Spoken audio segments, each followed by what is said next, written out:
संयुक्त राष्ट्र यानी यूएन ने बताया है कि इजराइल ने गजा में कुछ प्रतिबंधों में ढील दी है, जिससे 100 ट्रकों की मदद को अंदर जाने की इजाज़त मिल चुकी है। लेकिन यूएन ने साथ ही चेतावनी दी कि यह मदद भूखमरी और स्वास्थ्य आपदा को टालने के लिए पूरी नहीं है। गजा की स्वास्थ्य अधिकारियों के मुताबिक रविवार को भूख से 2 और बच्चों समेत 6 फिलिस्तीनियों की मौत हो गई है, जिससे अब तक कुल 133 लोग भूखमरी से अपनी जान गंवा चुके हैं। इसी बीच इजरायली सेना ने गजा में एक बार फिर कथित मानवीय विराम की घोषणा के बावजूद 63 लोगों को मार डाला।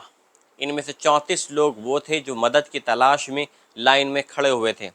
अब तक इजराइल की गजा पर हमले में कम से कम 59,733 लोगों की मौत हो चुकी है, जबकि 1.5 लाख के आसपास लोग इसमें घायल बताए जा रहे हैं। वहीं 7 अक्टूबर 2023 को हमास के हमले में इजराइल में 1100 के आसपास लोगों की मौत हो गई थी और 200 से ज़्यादा लोग बंधक बना लिए गए थे। जॉर्डन और संयुक्त अरब अमीरात ने रविवार को उत्तरी गजा में हवाई मदद यानी एयर ड्रॉप गिराई। जॉर्डन के एक अधिकारी के मुताबिक करीब 25 टन खाने पीने का सामान पैराशूट से नीचे गिराया गया, लेकिन ज़मीनी हालात कुछ और ही बयान कर रहे हैं। बैत लहिया में दर्जनों फिलिस्तीनी मदद पाने की उम्मीद में जमा हुए थे, लेकिन कई को कुछ नहीं मिला। महमूद सुक्कर नामक एक आदमी ने बताया, 2 प्लेन आए, मैंने उनका पीछा किया जहां उन्होंने मदद गिराई, लेकिन वो तो 3 से 4 किलोमीटर दूर जाकर गिर गई। मुझे कुछ नहीं मिला। हालात बहुत ख़राब हैं।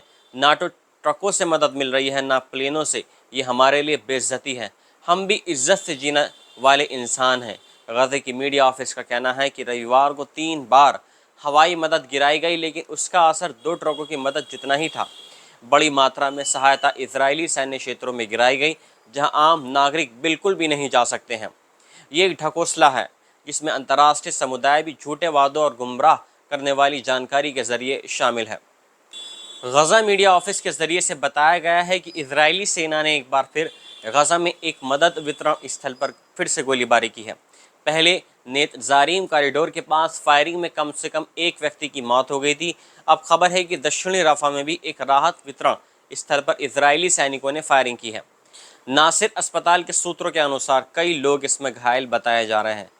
बराबर इजराइल की तरफ से कहा जा रहा है कि वो बराबर इमदाद बांटने के काम पर पूरी तरीके से काम कर रहा है, लेकिन यहाँ पर सबसे एक अहम बात यह है कि अगर एयर ड्रॉप से मदद पहुँचाई जा रही है तो यूएन की तरफ से उस चीज़ को वार्निंग दी गई है। उन्होंने कहा है कि ये बिल्कुल एक झगड़े वाला और आपस में और नफसा नफसी से फैलेगी।